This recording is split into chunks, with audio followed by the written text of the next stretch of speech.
section we cover in Chapter 9 is titled the Quadratic Formula. So by the end of this lesson, you should be able to solve quadratic equations using the quadratic formula. The quadratic formula is used to solve any quadratic equation. The solutions of ax squared plus bx plus c equal to 0, where a does not equal 0, are found by using the quadratic formula, which is listed here. X equals negative b plus or minus the square root of b squared minus 4ac all over 2a. And I know that that seems like a mouthful right now, but you're just simply plugging in the coefficients from your x squared term, your x term, and then your constant c into the formula and crunching out two answers. We typically will use this quadratic formula when we can't solve the equation by factoring or by square rooting. So this is a fail-safe method. It's the only method where you can use it to solve any quadratic equation. But if you can quickly see that an equation can be factored or that you can solve it by square rooting, I'll suggest you do it that way first, as those are simpler methods than the quadratic formula. So let's just simply look at some examples, because I think that the more examples you do, the easier you'll find that this is. So we want to solve the quadratic equation 2x squared plus 5x plus 3 equals 0. And I'm going to write the quadratic formula up at the top again. It's x equals negative b plus or minus the square root of b squared minus 4ac, and that's all over 2a. So the first thing we want to do is identify our a, our b, and our c. So a in this case, remember, is in front of the x squared. That's a 2. Our b in front of the x term is a 5. And our c is our constant in the back, and that's 3. So plugging into the formula, we have x equals the opposite of b. b is a positive 5, so the opposite would be a negative 5, plus or minus. Now we have the square root of a whole bunch of numbers, b squared. And to start off, I'm really going to break this way down for you. So that's 5 squared minus 4 times a times c, and that's all over 2 times a. So you can see here all I've done is plug in our numbers a, b, and c. Now I'm going to simplify to get our answers. We have x equals negative 5 plus or minus. We have the square root of 25 minus 4 times 2 is 8. 8 times 3 is 24. And that's all over 4. We're going to simplify further. So we have x equals negative 5 plus or minus. Under the square root now we have 25 minus 24, which is 1, and it's all over 4. Simplify a step further, because 1 is a perfect square. I shouldn't put that there. We have negative 5 plus or minus 1 all over 4. Now what's important with the quadratic formula is when you lose the square root, as we did over the square root of 1, you actually end up with two rational answers here. So we're going to look at them one at a time. Remember that the plus or minus means we're taking negative 5 and we're adding 1, and we're also taking negative 5 and subtracting 1. So we're going to look at those as two different answers. So we have negative 5 plus 1 over 4, and we also have negative 5 minus 1 over 4. And now it's just to simplify the fraction. Negative 5 plus 1 is negative 4. Negative 4 divided by 4 is negative 1. So we get x equals negative 1 for one of our answers. We also have negative 5 minus 1, which is negative 6 over 4. And if we reduce that by 2, we get negative 3/2. So we have two answers here, negative 1 and negative 3 over 2. So if you were really struggling with that or are completely lost, maybe just rewatch the first example again. Make sure you're listening to this lesson so that you understand, where everything goes and how we simplify. Number 2, we have 5x squared plus 3x minus 1, and it equals 0. So again, the quadratic formula is negative b plus or minus the square root of b squared minus 4ac all over 2a. So again, we are going to identify our a, our b, and our c. Taking careful note here that that c is a negative 1, so we do take our signs with our answers. So for the formula now we have x equals the opposite of b, so that's negative 3, plus or minus the square root b squared, so we're squaring 3, minus 4 times a times c. And it's all over 2 times a. So as we simplify, under the square root, that's 9, minus 4 times 5 is 20, times a negative 1 is a negative 20. So subtracting a negative is going to change it to adding a positive. So instead of 9 minus negative 20, I'm writing 9 plus 20, and it's all over 10. Finally, we want to simplify under the square root, so that's negative 3 plus or minus the square root of 29 all over 10. So now we have our two answers. We have negative 3 plus the square root of 29 over 10, and we have negative 3 minus the square root of 29 over 10. The last thing we would need to check would be if the square root of 29 can be simplified, and it cannot. 29 is a prime number, so we can't simplify the square root. 29 is not a perfect square, so that is our final answer. What you have to make sure that you are understanding is that there are two answers hidden within this one. Because of that plus or minus, it gives us two different answers. The negative 3 plus the square root of 29 divided by 10, and negative 3 minus the square root of 29 divided by 10.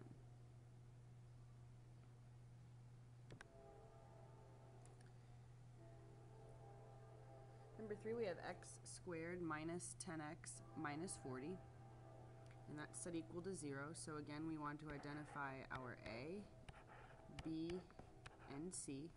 Remember, a is the coefficient in front of the x squared. In this case, it's a 1. Our b is a negative or minus 10. C is negative 40. Again, recognize that I'm taking the signs with the problem. Again, we'll write the quadratic formula at the top. This will also be on your homework. B squared minus 4ac, and it's all over 2a.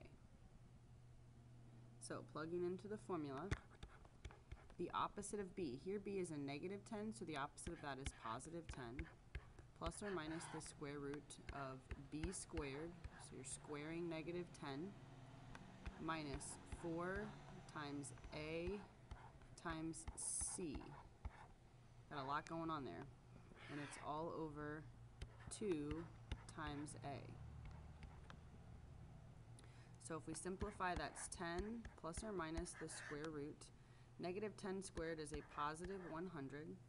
Now, if you think about the 4 being negative, you'll notice you're going to have a negative times a negative. Or you can write the subtraction sign. Think of the 4 as being positive. That's 4 times 1, which is 4, times 40, or excuse me, times negative 40. That's negative 160. Well, subtracting a negative 160 is the same as adding a positive. So I'm going to change that to 100 plus 160, and that equals, or all over 2. Now we simplify under the square root. 10 plus or minus the square root of 260, and that's all over 2. And in the last example, we were finished here because the number we were left with under our square root was not a perfect square, and it could not be simplified. 260 is also not a perfect square, but it can be simplified. So this is why we were practicing simplifying square roots. When using the quadratic formula, your answer always needs to be simplified. So we simplify 260 by doing a factor tree, and I'm going to do it way up here. So 260 let's see, that's 10 and 26. That's 2 and 5. And that's 2 and 13. So you can see that the 5 and the 13 are going to have to go back underneath, but we have a pair of 2's. So the 2 is going to come out in front. And remember, this is the part we're simplifying right here. So the 2 that comes out in front is going to go right out in front of your square root, which means that the 10 and the plus or minus are going to stay put. So that's 2 square root. 13 times 5 is 65. And it's all over 2. Now you can see why we practiced simplifying these, because this fraction now should be reduced. 2 goes into 2 once, and it goes into 10 5 times. So our new answer is 5 plus or minus the square root of 65. 65 can't be simplified further because its factors are just 5 and 13.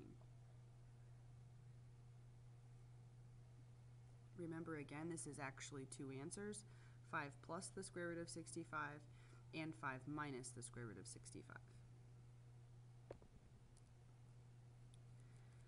Number 4, we have 4x squared plus 8x minus 36. And before we start identifying a, b, and c, I noticed that all of these can be divisible by 4 or divided by 4. So if I were to simplify or take out a greatest common factor, I would factor out a 4, and that leaves me with x squared plus 2x minus 9. And essentially dividing everything on both sides by 4 would cancel that 4 out. So our new equation that we're going to use the quadratic formula on is the x squared plus 2x minus 9. And we're going to use that.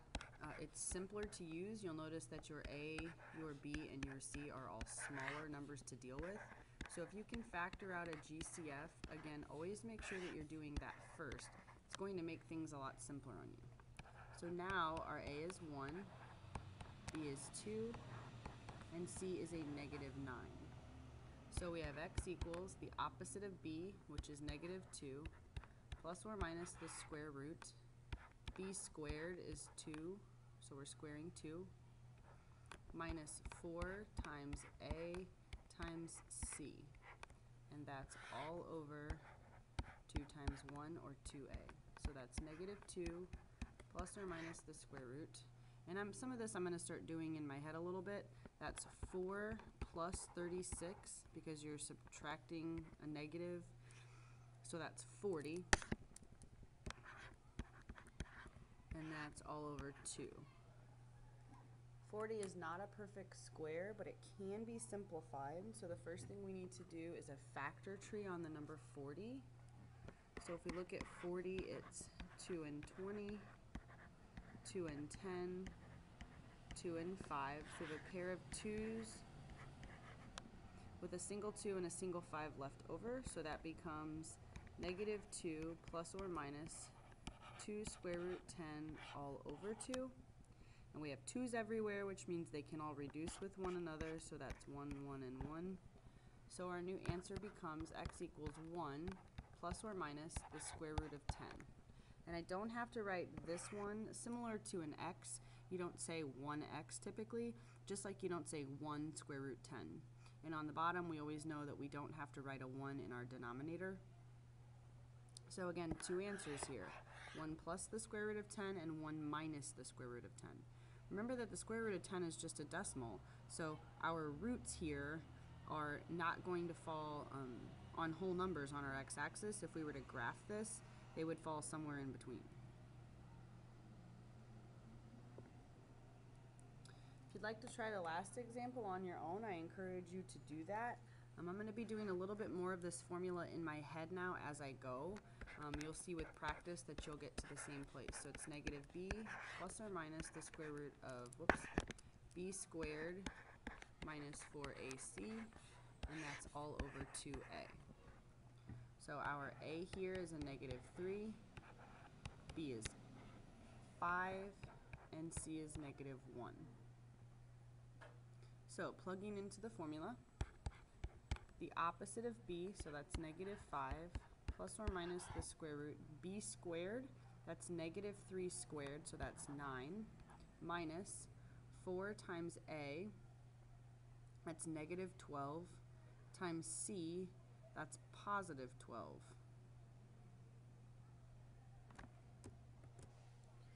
So that positive 12, then we have 9 minus 12, and it's all over 2 times negative 3, which is a negative 6. So notice I've done a lot of that in my head as I went through.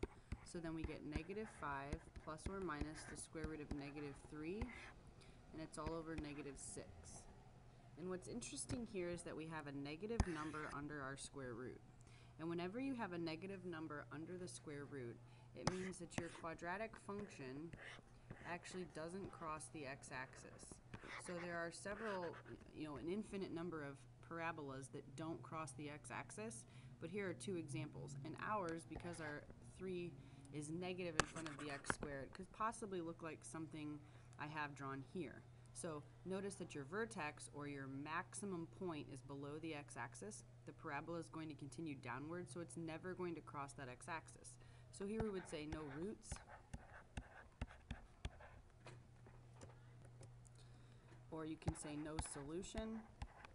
And actually, it's not no solution, it's no real solutions.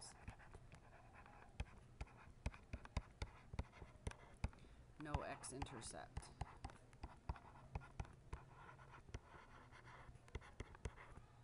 And the answer you'll typically see is this one here, no real solutions. What's kind of fun about this is when you get to Algebra 2 as a sophomore for most of you, you will figure out how to solve these from here. But for now, if you end up with a negative under your square root, we say no real solutions. So that's it for examples today. We were able to solve quadratic equations using the quadratic formula in 5 different examples, and we will work on worksheet 9-9 in class.